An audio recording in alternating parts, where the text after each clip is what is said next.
This channel does not promote any violent, harmful, or illegal activities. All content provided by this channel is meant for an educational purpose only. পুরনো দিনের স্মৃতিচারণা এবং ভবিষ্যতের দিক নির্দেশ এই নেই 21শে জুলাই।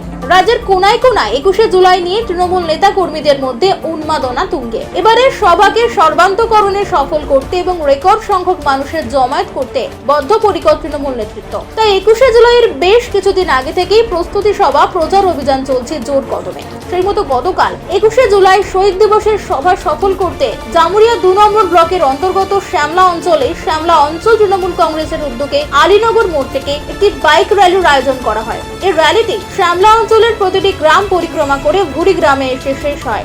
এদিনের এই বাইক মিছিলে শ্যামলা অঞ্চলের প্রায় কয়েকশো তৃণমূল কর্মী সমর্থক অংশগ্রহণ করেন। বাইকে চেপে এই মিছিলে অংশগ্রহণ করেন জামুরিয়া 2 নম্বর ব্লকের সভাপতি সিদ্ধার্থ রানা, শ্যামলা গ্রাম পঞ্চায়েত প্রধান তথা বিশিষ্ট সমাজসেবী অসিত মণ্ডল, জামুরিয়া 2 নম্বর ব্লকের কৃষাণ ক্ষেতমজুর সভাপতি লালটু কাজী, শ্যামলা অঞ্চলের অঞ্চল সভাপতি বুধন রুইদাস, এছাড়াও শ্যামলা অঞ্চলের তৃণমূল নেতা নেত্রী থেকে শুরু করে কর্মী সমর্থকরা। এদিনের এই বাইক র্যালির শেষে শ্যামলা অঞ্চলের বুড়ি গ্রামে একটি পথসভা অনুষ্ঠিত হয়। এই পথসভায় তৃণমূল নেতৃত্বরা 21শে জুলাই শহীদ সভার সমাবেশকে সফল করার জন্য সকল তৃণমূল কর্মী সমর্থকদের আহ্বান জানান। পাশাপাশি বছর ঘুরলেই রাজ্য বিধানসভার নির্বাচন, সেই নির্বাচনে সকলকে কাঁধে কাঁধ মিলিয়ে কাজ করার বার্তা দেন। এছাড়াও বিরোধী দলকে তীব্র আক্রমণ করতেও শোনা যায়।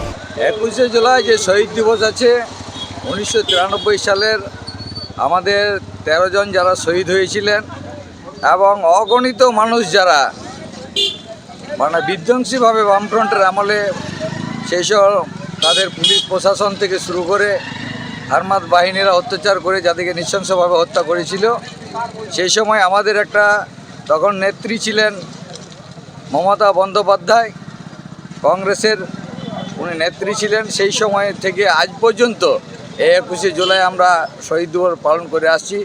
কারণ একটাই, নো এপিক নো ভোট, পরিচয়পত্র ছাড়া কোনো ভোট দেওয়া যাবে না, এই ছিল তার আন্দোলন।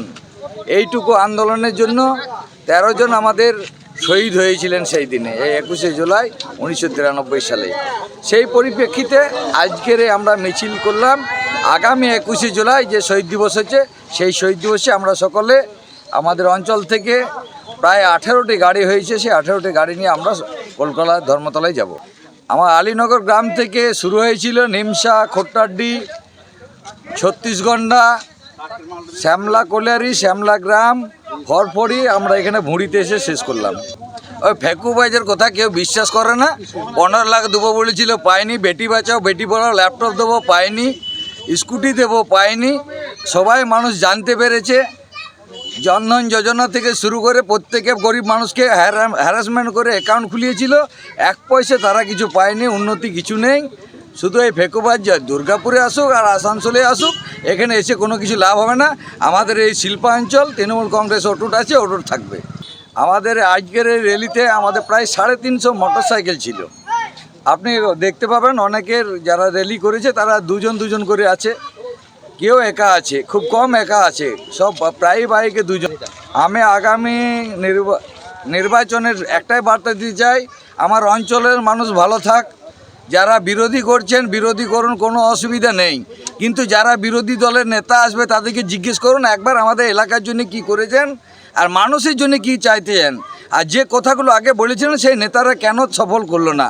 আমার নেত্রী মমতা বন্দ্যোপাধ্যায় মুখে যেটা বলেন সেটা করে দেখান। এরকম আরো খবর পেতে হলে আমাদের ইউটিউব ও ফেসবুক পেজটিকে সাবস্ক্রাইব ও ফলো করে রাখুন।